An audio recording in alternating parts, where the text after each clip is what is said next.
Hey, welcome to Sunday night. Welcome to F1oorOne. We are so excited that you guys are here. This is going to be an awesome night tonight. And to get started, we want to let you guys know that we are on social media. So we got a little slide here for our social media. We want you to follow us. We are on Instagram and we are on YouTube. We post videos every single Wednesday night and Friday night. So we want you guys to interact with us and share that with your friends.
Rushing everywhere, and it was great for like 2 weeks, and then it got really old. I was like, all right, this is fun, but now let's start to go to something that feels normal, and then that didn't come.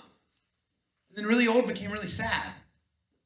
It's like we forgot what we were built for, that you and I were built for community. We're built for relationships.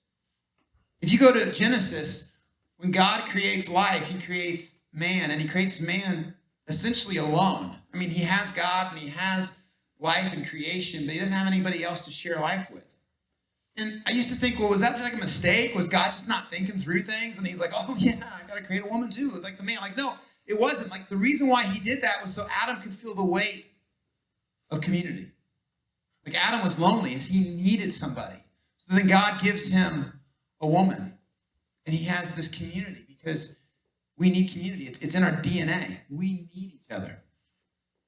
We desperately need each other. And if there's no further evidence of what we've just gone through, I don't know what else is than the fact that there is somebody right now as we're talking doing their homework, watching somebody else doing their homework, because we're lonely and we need people. And last week we kicked off this series called Not Okay. And we just said out loud what all of us have been feeling, but we haven't felt like we could talk about it. And that's the truth, that we're not okay. That this year has sucked. We've lost a lot. And even though we're starting to get back to something, we've still lost. We're still losing. And so we talked about last week how you just got to say it out loud. You got to get it outside of you. You got to say that I'm not okay. And that's the first step in trying to get forward and move forward to things. And the second step involves community. It involves us being honest and open with each other about what we're dealing with. And here's the thing, we're really bad at this. For some reason, somewhere in our lives, we learn that you can't talk about how you feel. Because if you do, you're weird. If you do, you're awkward. If you do, it's going to make things strange between you and your friends. And the thing that's crazy is that everybody in this room and everybody you go to school with, we're not okay. But nobody's willing to be the first person to talk about it because we don't want to be that first person. I think there's some reasons why we don't talk about what we're struggling with. I think there's two things that happen. I think one, we don't think that what we're going through, like the thing that you're dealing with, is as important as other people's things. So whatever it is that you're struggling with, whatever it is, that thing that you're holding on to, you're like, well, like this is a big deal for me, but I mean, this isn't a big deal compared to other people's things. So you know what? I just won't talk about it. When somebody asks me how I am, I'm just going to tell them I'm fine. I'm not going to be honest about where I'm at. And if it's not you underselling what you're going through, it's underselling yourself. It's saying, listen, I'm struggling right now, but I'm not as bad off as somebody else, somewhere else. Listen, there's always going to be somebody that has it worse than you. Always. But that doesn't mean that what you're going through isn't big and isn't real and isn't important. And so what we do is we use that imaginary situation, that person that we don't know, really as an excuse to not deal with our stuff. And when you do that, when you choose to bury what you're dealing with, what you bury becomes who you are. And here's what you're saying without realizing you're saying it. I'm not important. What I think and what I feel, it doesn't matter. I'm not going to talk about it. I'm not going to open up about it. And I'm not going to deal with it. And that's not okay. One of the reasons why I know that's not okay is because Jesus was not okay. And so last week we opened up in Matthew 26, and we're going to hang out there today and hang out there next week. And in Matthew 26, Jesus is in the Garden of Gethsemane, and he is getting ready to experience the worst thing anybody in the history of the world is ever going to experience. And he's got his guys with him, his 12, the people who've been with him for the last 3 years. And he brings them to the garden. He's like, listen, I got to pray. And then he takes 3 guys, his 3 closest friends. He's like, I need you guys to come with me. And I need you just to be here with me because I'm dealing with something right now. My soul, it feels overwhelmed to the point of death. Jesus is not okay. And then he goes and he prays to his Father. And he asks God, he says, if there's any way that this cup, what I'm about to go through in the next 12 hours, the beating I'm going to take, the murder that's going to happen as they rip the flesh off my body, and as I become sin, God becomes the sin, the dirtiest of the dirty in the world. If there's any way for me to save the world and not have to do that, let it happen. But if this is it, this is what I'm going to do. And he has this moment of honesty with his Father, and then he comes back to his friends, and they're sleeping. And he wakes them up, and he says, could you not just be with me for 1 hour? Could you not just stay awake for 1 hour? Just 1 hour is what I need. And then he goes back and he does it again. So tonight I want to talk about honesty. Because what you can't say out loud owns you. And if you bury it, it will become you. And if you're going to start to move forward and be okay with not being okay, you're going to need to be honest with 2 people. And the first person you need to be honest with is yourself. You got to be honest with yourself. You got to be honest with the fact that you are dealing with some stuff right now that is heavy, and it is too big, and it is too much. And you got to be willing to talk about it to yourself. You know the reason why we never get past our stuff, the reason why we never actually talk to anybody about anything is because we're never honest with ourselves. We lie to ourselves, and we keep telling ourselves that we're okay, that it's just in our head, that it's just us. And we say this a lot on the floor, and we're going to keep saying it, but there is nobody in your life who has lied to you, let you down, and disappointed you more than you. We just mess things up when we leave it into our own hands, as if to think that we're different than anybody else, that for some reason you got to be the strongest person that you know. For some reason you got to bury it. For some reason you can't be honest about the things. It's insane that the things that you would never take from your friends, you take from yourself all the time. How many times have you ever heard a friend come up to you and just bash on themselves and hurt themselves, and you get in their face and say, don't you ever talk about yourself like that. Don't you think about yourself like that. But then later that night you go home and you lay in your bed and you think those things about yourself. We got to start being honest with ourselves. Because there's no way you're going to get to the second step if you can't get to the first step. Because the second thing you have to do is you got to be honest with people in your life. And you got to be honest with them in a way that you got to understand that we're all dealing with stuff, okay? So there's no way that we have the power to be Jesus. Only one person gets to be Jesus, okay? He's the only person that can change our hearts and change us and shape us, but we get to be his hands and feet. We get to be people that love other people like Jesus, meaning this: you do not have to have all the answers. You just need to be there. And I think sometimes there's this pressure that we're scared to tell people how we feel because we know they don't have the answers and we don't want to put that pressure on them, or we don't want to be disappointed in them because they can't fix what's wrong with us. We can't fix each other, but we can be there for each other. And if Jesus was all about that, why can't you and I be all about that? Because he did those two things. First and foremost, he was honest with himself. And when he went and he talked to his Father, he says, I am sorrowful to the point of death. Like I can't handle this. And if there's any other way to get through this, and any other way, let me do it. Like, that is being honest, and that is being real. And listen, some of you all, you need to stop being so hard on yourself. You're harder on yourself than Jesus was on himself. You don't even let yourself get there.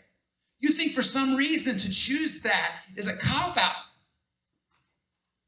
And some of you guys, you just beat yourself up so much trying to be something that God has never asked you to be. Some of us, we got to be honest tonight. We got to look ourselves in the face. We got to tell ourselves, hey, it's okay. You don't have to carry this. You don't have to be strong. You can let it go. Because then that gives us the power to look other people in the face and say, hey, I'm not okay. And I don't need answers tonight. I just need somebody to sit here with me and just be with me. Can you do that? Because that's what Jesus did. He went to his 3 closest friends and he said, listen, I just need you to be here with me. I don't need answers. I just need you.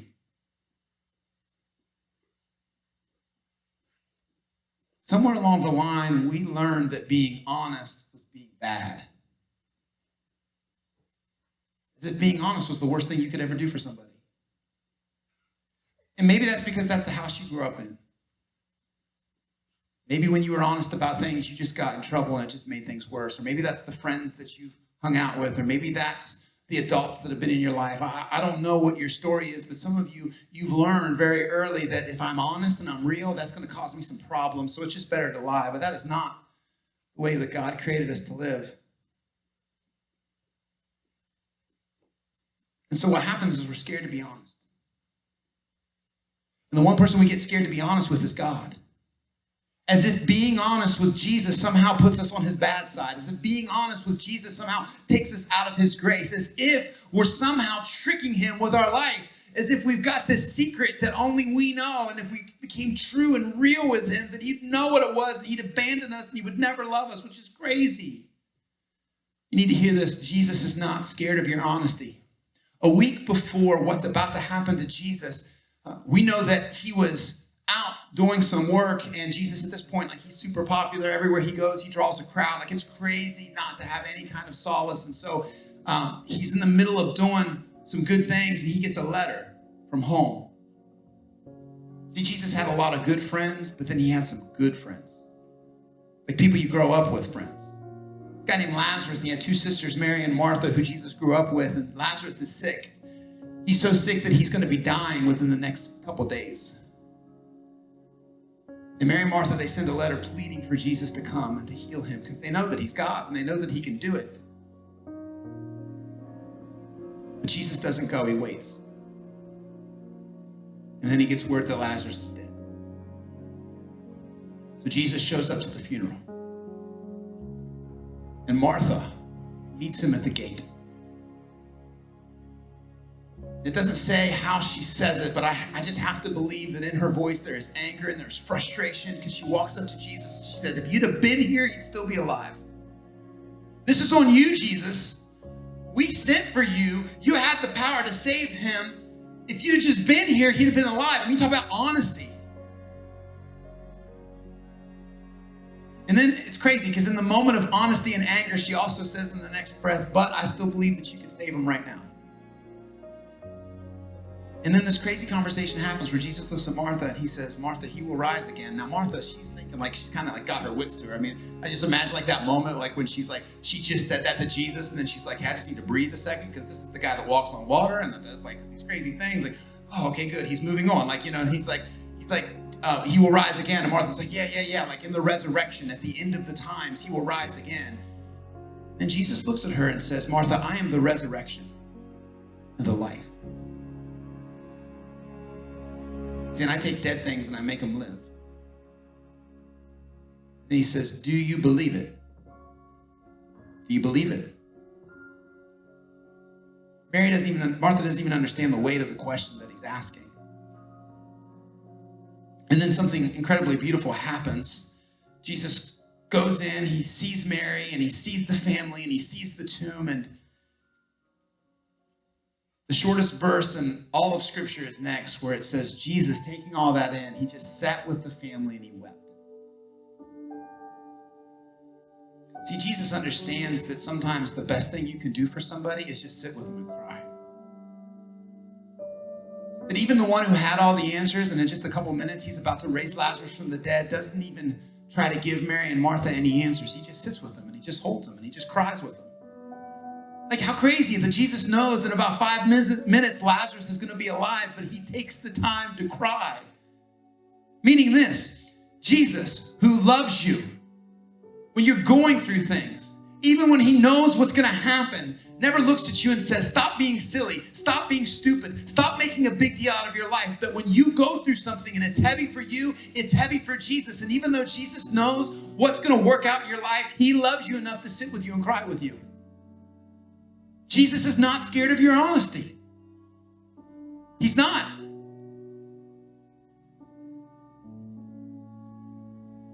So why do we got a hard time being honest?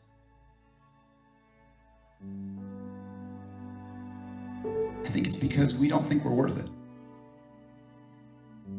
If we got down to the base of your struggles and your frustrations, you don't think you are worth it. Now here, 5 minutes later, Jesus walks up to the tomb and he says, roll the stone back. And they're like, we can't do that. He's been dead for days. It's going to stink. It's going to be awful. And they do it. And he calls Lazarus out and he walks out from the dead. Because Jesus is the person who takes dead things and brings them back to life.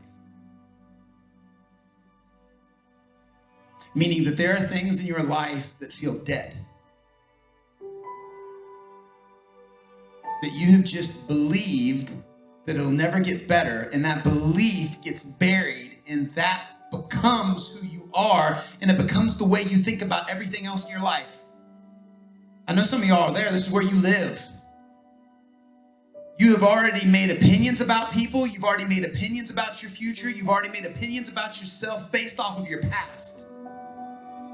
And so Jesus shows up and he says, I'm the resurrection and the life. I take dead things and I make them alive again. Do you believe? Because that's the question tonight. Do you believe you're worth it? Because it doesn't matter what I think. It doesn't matter what your small group leaders think. It matters what you think. Because if you don't think you're worth it, and you don't believe that Jesus could do something in your life, then I don't know what I can do for you. You got to believe that you're worth it. You got to believe that the one who raised Lazarus from the dead, the one who a week later would go into the garden and be honest with his father and honest with his friends, and 12 hours later would die on a cross, and then 3 days later would walk out of that tomb saving your soul and my soul. He did it for me and he did it for you. You got to believe in yourself. Because I'm telling you right now, you're worth it. And the first step to being okay with not being okay is to be honest with yourself about that truth. And then being willing to reach out to somebody else and being honest with them. Saying, listen, I'm going through something right now. My heart is heavy.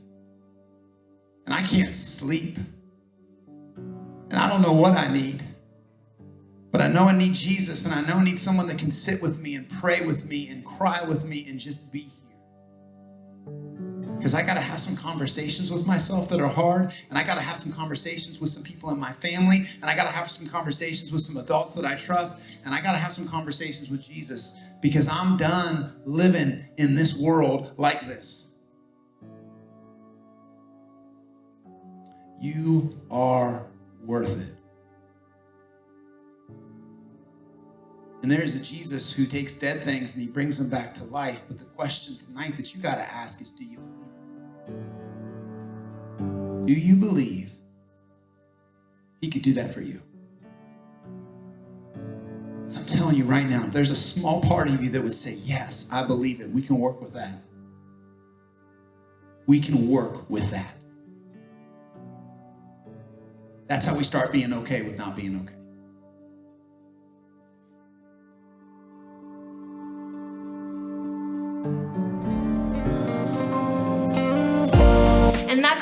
for today. Thank you guys so much for watching. Be sure to comment down below, and if you have the time, please follow. Be safe out there. I'll see you guys in the next one.